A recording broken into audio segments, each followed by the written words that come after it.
welcome back. There's my big old hand. Welcome back to my channel or my page, whichever one you're viewing this on. I just wanted to hop on here and give you guys a little video of me transforming this wig that I've had for a while. It was originally 613. I want to call it dip dyed it because it's just the easier way of saying it, but I did the water method with some pink hair dye, so it came out kind of like a pastel pink, and I darkened the roots with like a light brown, and now I want to change it to a blue and cut it into a little bit shorter of a bob. Right now it's shoulder length. I want it right under my ear. So I just wanted to show you that transformation. What you saw was me just protecting the lace, spraying it with some Gots to Be spray, not Gorilla Glue, okay, because that's apparently a trend right now. And sorry if you hear a bunch of noise in the background. I have wonderful neighbors upstairs. They are so much fun. So here you see me just sectioning off where I want to start first. It's usually, well, I don't know if it's better to start in the back or the front, but I was just being lazy and this was the more comfortable position to start with because I could sit down. So I started at the back and I'm just gonna let you guys enjoy. I did use 2 different types of blue. I will put them in the description box because honestly, honey, I can't think of the name off the top of my head. And I did not save the bottles because I'm not always as smart as I look. So just enjoy and I hope you like it.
Hey, just hopping back on here just so you guys know I haven't left. What I'm doing in this part of the video is just, I'm really taking my time with each section. It's really important, especially with like tanning lighter color hair to darker color, that you take smaller sections and really take your time. And what I learned in this process is buy more hair dye than you think you will need, just in case. Because you will always need more than you think you need. But you really want to take each section and really saturate each strand as much as you can. At first I was doing the brush, but I found that to be, it just didn't cover the way I wanted it to, so I found it easier in some sections to just use my hands, and that's why it's important to wear gloves so that way you can get a little messy without staining your beautiful skin or nails. So I'm just making sure each section gets completely saturated all the way to the root, so that way you don't get any patches or light areas or areas that are still pink.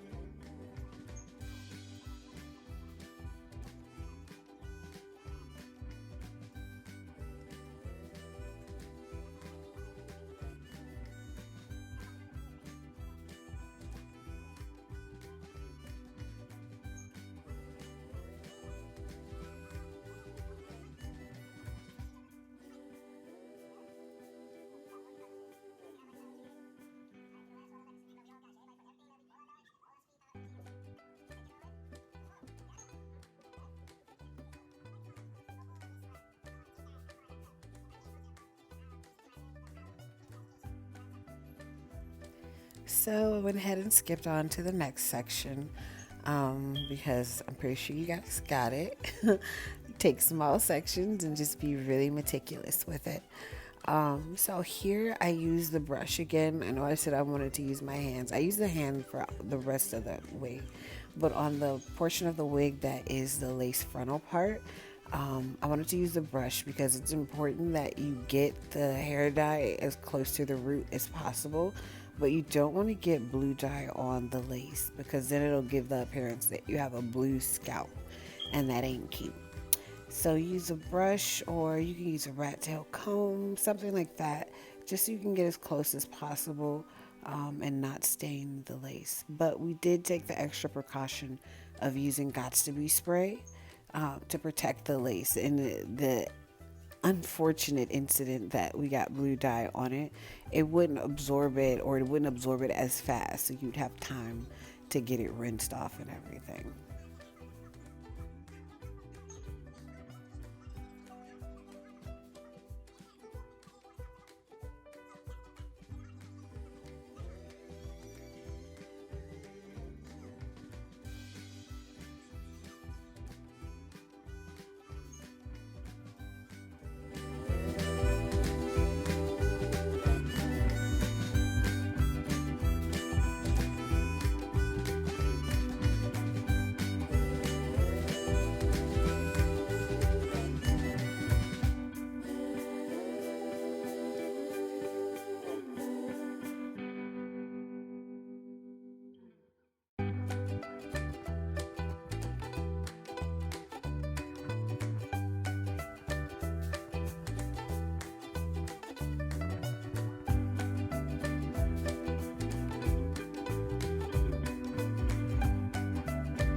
Okay, so while she walks away, well, while I walk away to get whatever it is that I'm getting, I'm just gonna explain what I'm doing.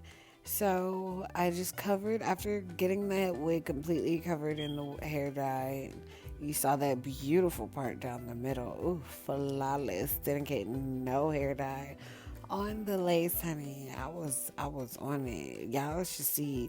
I cut out a lot of it just because I didn't want to bore you guys with it, but I took my time with this. So just to kind of speed up the process of the hair absorbing the hair dye, and then also because I just want the color to be vibrant and really, really good, strong. I'm taking a blow dryer. Well, I cover the hair in a plastic bag. You see a lot of hairstylists, they'll use like aluminum foil or saran wrap or something. It's basically the same idea, just covering the hair and trapping that heat in so that the hair absorbs the color really, really well. And then just leaving it for a minute. I blow dried it for a total of about 15 minutes. And then I just kind of let the wig sit for another 20 to 30 minutes before I rinsed it out with cool water. That's all.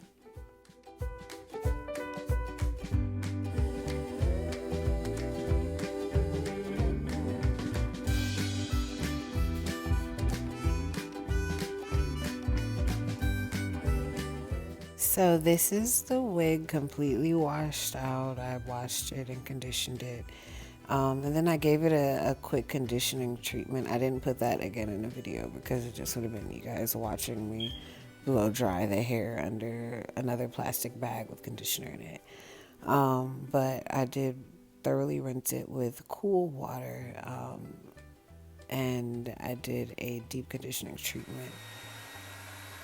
And then here, you see me just blow drying the hair out. So enjoy.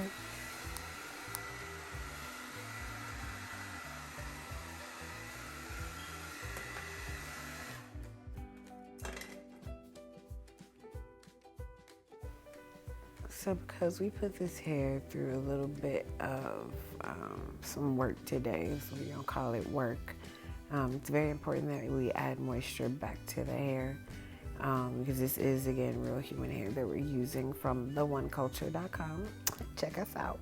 Or on Instagram at @theoneculture_, or on Facebook at @theoneculture. Yes, order your wig today. But because we put the wig through so much, we do want to add a bunch of moisture back. So that's why I did the deep conditioning treatment. And that's why you saw me here adding one of my favorite moisturizing sprays. And I'll put the description in I'll put the name in the description box. And then also my favorite Garnier heat protector, which smells so yummy. And then again, I'm going through, taking sections, and we're gonna work all of that moisture through, honey.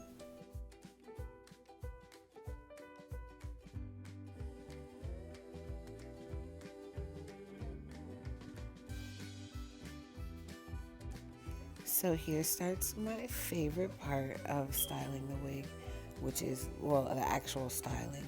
So this part is pretty self-explanatory. I'll just let you guys watch from here. But basically, it's like every other video. I go through each section with a hot comb at the roots, and then I flat iron small portions of the hair with a rat tail comb. Sometimes I get lazy and I don't use the comb, but for the most part, I try to use the comb. But you guys enjoy.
Ooh, sorry if I scared y'all, but I know you guys like this process. So I'll go ahead and show it one more again as usual using like a flesh colored or a nude colored stocking cap, and then going over it with some skin tone powder just so it looks like a scalp underneath there where my hairline would normally be.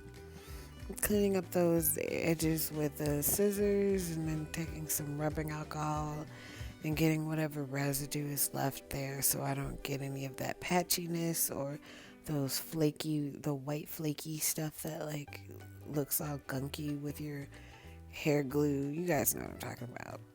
And also just so it doesn't irritate my skin, and so the glue would adhere completely as well. And then as usual, I take 3 layers of my bold hold glue, still one of my favorites, and I place the wig.